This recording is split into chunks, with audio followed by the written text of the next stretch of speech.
Buenos días, peripatéticos. Espero que se encuentren muy bien y bienvenidos a Aprendiz de Aprendices. Continuamos con Platón.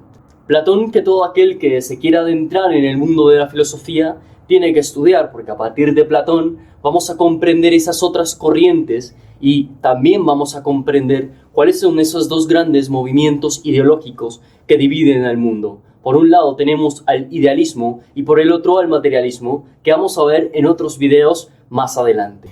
En el libro séptimo de la República, Platón te pide que imagines una línea.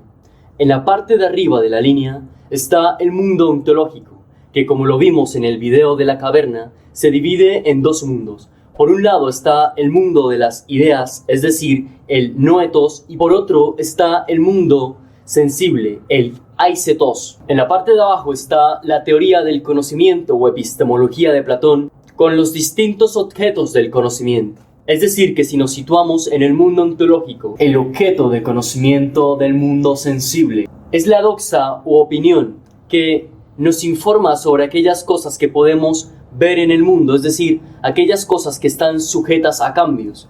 Si hablamos de la belleza, nos informa sobre esas manifestaciones de belleza que podemos percibir a través de los sentidos. La episteme, a diferencia de la doxa, no nos informa sobre aquellas cosas que podemos percibir, sino que nos informa de la esencia de esas cosas que estamos percibiendo, es decir, sobre aquello que es inmutable, aquello que no cambia en el tiempo ni tampoco se transforma, sino que es imperecedero y universal.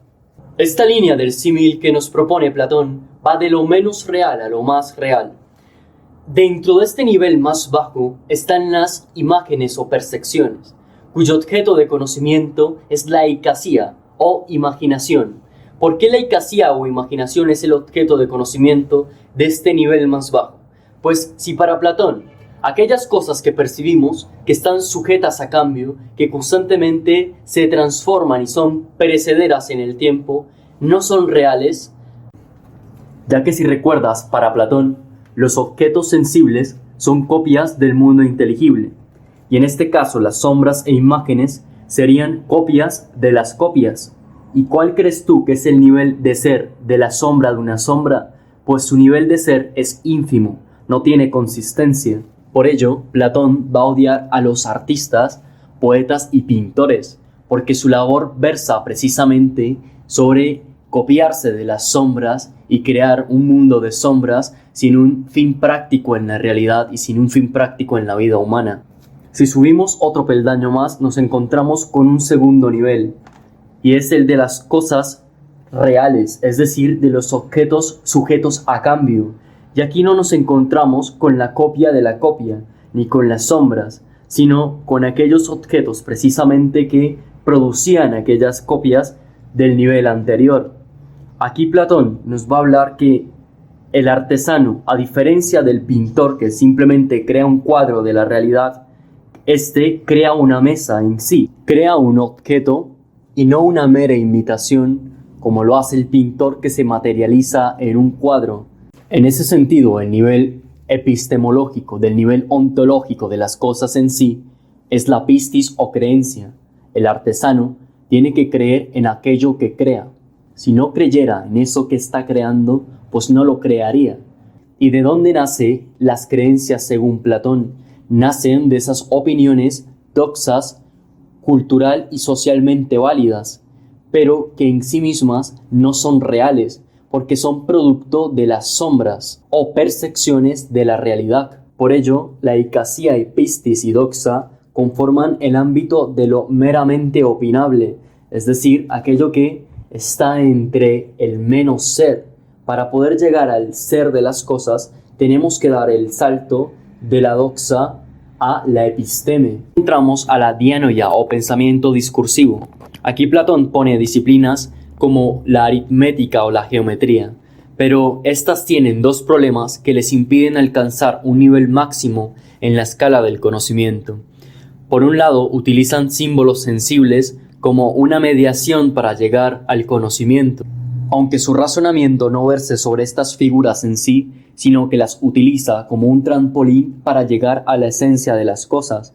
Por ello, dianoia se encuentra entre la doxa, porque utiliza figuras sensibles, y la noesis, la episteme o conocimiento intelectual. Y por otro lado, estas disciplinas suponen deductivamente, y al suponer deductivamente no pueden dar razón de las hipótesis, solo parten de supuestos y estos no llegan al principio no hipotético de la realidad. Y es aquí donde llegamos al nivel máximo de conocimiento de la episteme, el cual es la noesis, parte de imágenes sensibles como la dianoia, sino que es un proceso dialéctico hasta alcanzar el nivel máximo del conocimiento o la aprehensión intelectual de las ideas, la explicación última de todo, y puede alcanzar la idea suprema, que es la idea de bien. Cuando el filósofo, según Platón, ha alcanzado la idea de bien, puede dirigir a otros, porque no se deja engañar por el mundo de las sombras, sino que vive en el mundo de las ideas, en el mundo de la esencia de las cosas. Es la imagen del filósofo rey que nos habla Platón, aquel que puede dirigir a otros porque esos otros necesitan salir de la caverna y pasar de esa línea del símil, ese proceso del conocimiento, y alcanzar esa idea suprema. Tanto así que Platón nos dice que en ese proceso de aprehensión intelectual de las ideas podemos llegar a la idea de lo eterno, de lo divino, y conectar con esas ideas porque hacen parte de nuestra propia existencia y nos volvemos uno con el todo. Pero te estarás preguntando cuál es el nivel o cuáles son los niveles ontológicos de la dianoia y de la noesis. Pues aquí Platón es un poco confuso porque en sus textos no nos muestra unos niveles ontológicos de estos dos niveles epistemológicos, sino que hay muchas lecturas respecto a esto, y una de ellas, la más convincente de todas, es que tanto la dianoia como la noesis ambas forman parte de las ideas, pero conciben las ideas de forma distinta. La noesis es el proceso más puro, tanto que no necesita de figuras para alcanzar ese nivel culmen del conocimiento, y la dianoia está entre el intelecto y lo sensible, porque necesita de esas figuras o de esos objetos sensibles para poder alcanzar el conocimiento. Entonces, a partir de esto, cabe preguntarte, ¿dónde está tu nivel de conocimiento o tu nivel ontológico? ¿Estás entre las sombras? ¿Estás entre las cosas en sí? ¿O estás entre la dianoia o la noesis?